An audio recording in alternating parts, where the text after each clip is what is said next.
a look at Alex Snitker. Let's take a look at the AG.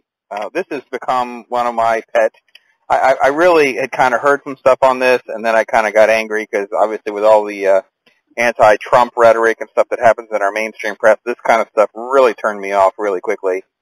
I have actually come forth and endorsed Ashley Moody. I don't know where you come down on the Ashley Moody, Frank White thing, but Frank's ads and his approach to slinging mud in her direction was such a big turnoff that even if Ashley Moody's not a very good candidate, I could do the Frank White thing. So tell me what your thoughts are on this race. Okay. And it's funny because actually I do understand the back and forth on this one. Because of prior experiences with Frank White when he's up in the legislature, he's been really good on a lot of liberty legislation that's been up there. So we've been really happy with those things.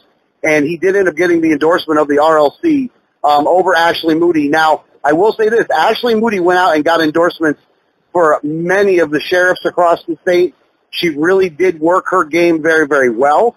And she's not a bad candidate. I know that she gets attacked for a lot of things, and I think that some of Frank's attacks have been not the right thing to do. I didn't agree with the way he went after that, especially for the lawsuit thing. Look, Trump put his name on the thing. You had to sue him in order to get some of your money back, and you were out hundreds of thousands of dollars. You can't fault the woman for doing that. If anybody else would have been in that position, they would have done the exact same thing. So I don't like the tactic that Frank used on that, and I do think you should run with a much more positive campaign. I think that the thing about donating to Clinton actually is a factor that you can use, even though, if that's she does have to answer for that when it comes to, if you've been a conservative all your life, why did you give money to Clinton? So I think that does play. However, this job is the AG job, and I think that either one of them would actually end up being a good pick.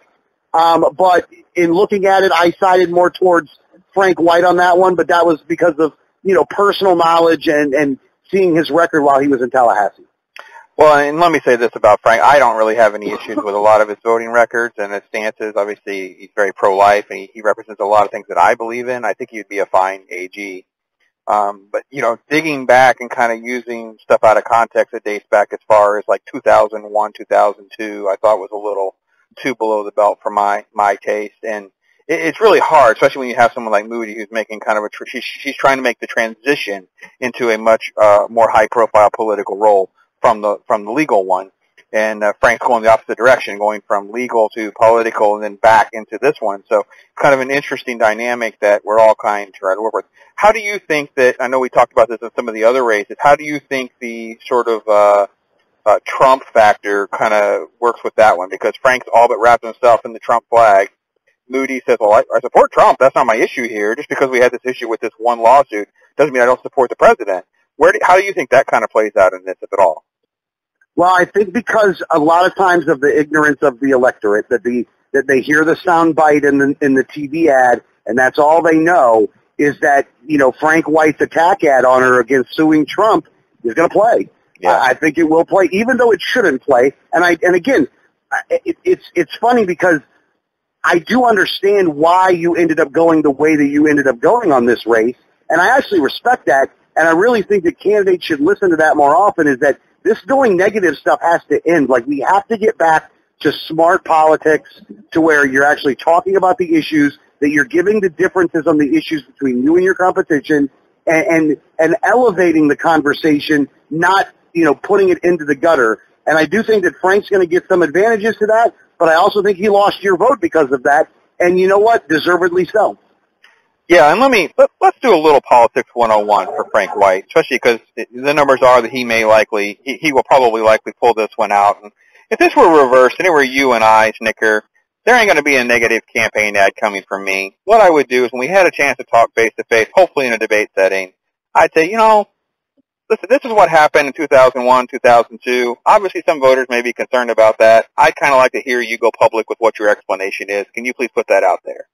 You know what I mean? Yeah. I didn't do that. I don't think it's a great thing to have. It's not on my track record. It's on yours. You need to account for it. And constantly throwing that against the wall, let people decide for themselves. It's not saying you're an evil person and, people shouldn't vote for you. And sadly, I think that's how Frank's stuff kind of comes across to certain people. But you're right about the electorate. I mean, most of the electorate just barely barely know what's going on. So, all right, good stuff, good stuff. All right, we're going to continue with Alex Snitker, talk about a few more races real quick, and then make sure you get out there to vote August 28th.